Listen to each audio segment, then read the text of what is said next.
भरत तिवारी ने पिस्टल से केवल फायर किया कि ये जो गुंगी बहरी सरकार है उस तक हमारी आवाज जाए।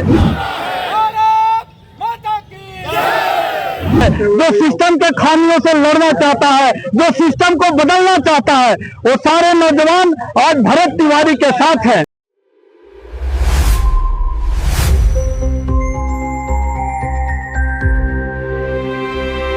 भरत तिवारी इनकाउंटर मामले ने अब पूरी तरह से तूल पकड़ लिया है। कभी सियासत इसके लिए गर्म नजर आती है, कभी लोगों में आक्रोश देखने को मिलता है। ऐसे में कल शाम गयाजी में स्वर्ण समाज में भी आक्रोश देखने को मिला और उन्होंने न्याय के मांग को लेकर कैंडल मार्च निकाला। इस खबर में हम आपको पूरी घटना बताएंगे और साथ में यह भी बताएंगे कि उन लोगों की मांग क्या थी। नमस्कार, आप देख रहे हैं न्यूज़ पीआर और मैं हूं आपके साथ ऋतु। बिहार पे भोजपुर जिले में जो एनकाउंटर हुआ वो पूरी तरह से सुर्खियों में बना हुआ है। लोग तरह तरह की प्रतिक्रियाएं दे रहे हैं, मां के तरह तरह के बयान निकलकर सामने आ रहे हैं, कई लोगों पे कार्रवाई हो रही है, लेकिन क्या कुछ निकलकर सामने आएगा यह कोई नहीं कह सकता है।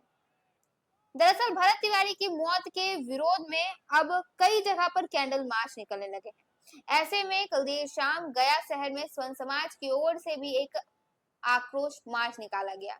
यह मार्च आजाद पार्क से शुरू होकर टावर चौक होते हुए जिलाधिकारी कार्यालय तक पहुंचा। मार्च में बड़ी संख्या में लोग शामिल हुए और हाथों में कैंडल लेकर भरत तिवारी को न्याय दिलाने की मांग की। इस दौरान प्रदर्शनकारियों ने अन्याय के खिलाफ एकजुट होने तथा मामले की निष्पक्ष जांच के समर्थन में नारेबाजी की।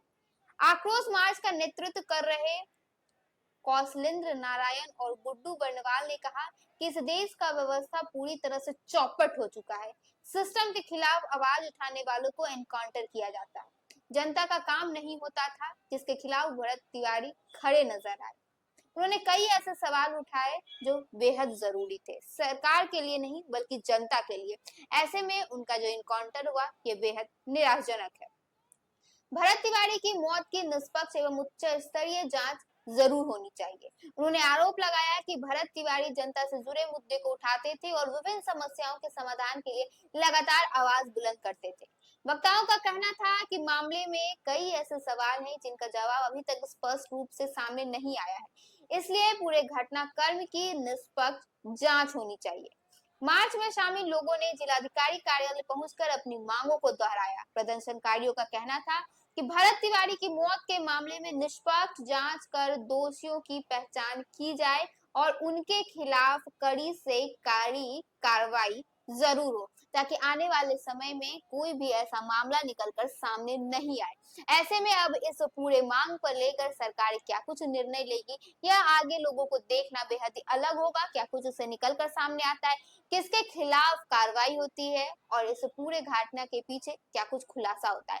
फिलहाल के लिए बस इतना ही। ऐसे तमाम खबरों के साथ बने रहने के लिए देखिए न्यूज़ पीआर। देखिए, इस देश का व्यवस्था पूरी तरह ध्वस्त हो चुका है। सिस्टम में के खिलाफ जो वीर भरत तिवारी है उनको नाराजगी थी, क्योंकि जनता का किसी तरह का कोई भी काम होता नहीं था और उसको लेकर वो लगातार संघर्षरत थे। बाद में ऐसी स्थिति आई कि उन्होंने, जैसे भगत सिंह ने असेंबली में बम फेंका था बहरों को सुनाने के लिए, उसी तरह भरत तिवारी ने पिस्टल से केवल फायर किया कि ये जो गुंगी बहरी सरकार है उस तक हमारी आवाज जाए। और जब उन्होंने अपने आप को आवाज सुनाकर अपने आप को सरेंडर कर दिया, उसके बाद पुलिस प्रशासन के द्वारा जो बेरहमी तरीके से उनकी हत्या की गई है, उस हत्या का पूरे भारतवर्ष में विरोध हो रहा है।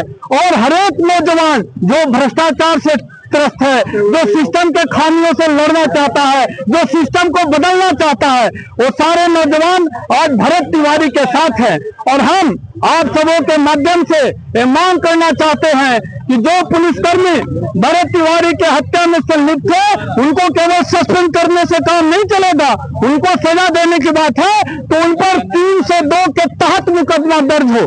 पूर्व डीजीपी अभयानंद ने भी इस बात को कहा है और मैं भी कह रहा हूं कि उन पर 302 के तहत हत्या का मुकदमा दर्ज हो और सरकार चेते, जनता का काम करे। नहीं तो भरत तिवारी ने जो चिंगारी लगाई है, आने वाले समय में वो शोला बनकर पूरे बिहार के, पूरे भारत में आग लगेगा। सुन लीजिए, इसलिए सरकार चेते और सबसे पहले तो जो उनके माता पिता का मांग है वो तभी श्राद्ध करेंगे जब उनके हत्यारों को फांसी दे दी जाएगी और इसमें दोषियों को पकड़ा जाएगा। अभी हाल ही में केंद्रीय मंत्री, इस पर आप क्या कहेंगे?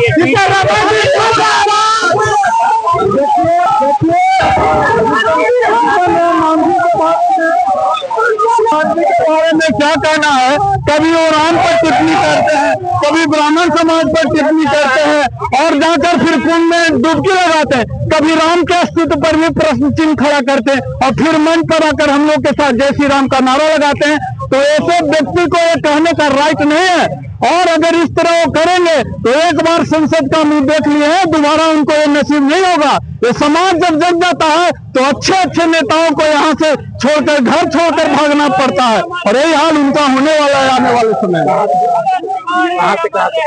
ये आजाद पार्क से निकला है और डीएम ऑफिस संभालनालय तक ये मार्च टावर चौक होते हुए जाएगा। देखिए, आज जो आक्रोश जो है ना, ये ऐसा नहीं है कि भरत तिवारी जी के लिए सिर्फ हो, ये एकदम कानून व्यवस्था पूरी तरह से ध्वस्त हो गई। जहानाबाद के नीट छात्रा से लेकर औरंगाबाद के जितना भी अब तक बलात्कार वाला केस हुआ वो सब लेकर के आज भी भरत तिवारी का वीडियो वायरल है। उसके बाद भी जो है आज सरकार को जवाब देने को तैयार नहीं। आज ये जो बिहार में पूरे जगह पर हर जिले में होने जा रहा है, हमारा जन स्वराज पार्टी के द्वारा जो है प्रशांत किशोर जी के द्वारा हमारे प्रदेश अध्यक्ष भरत तिवारी जी के घर पर गए थे, नीट छात्रा कांड में गए थे। तो ये आक्रोश धीरे धीरे बदलते ही जाएगा और बढ़ते जाएगा और स्थिति जो आ गई है कि जंगल राज 2 इसको आप पूरी तरह से कर सकते हैं। आज विरोध में क्या कर रहे हैं? आज मशाल जुलूस निकाला गया आक्रोश में, उसके बाद फिर बैठक होगा। बैठक होने के बाद जो है इस आंदोलन को कैसे आगे और बढ़ाएंगे कि हमारी आवाज़ जो है, सरकार जो अंधी बहरी सरकार जो बैठी हुई है, न दिख रहा है न सुनाई पड़ रहा है। तो यह गया की धरती है, गया से जब आवाज़ उठती है ना तो राज्य में डोलता है।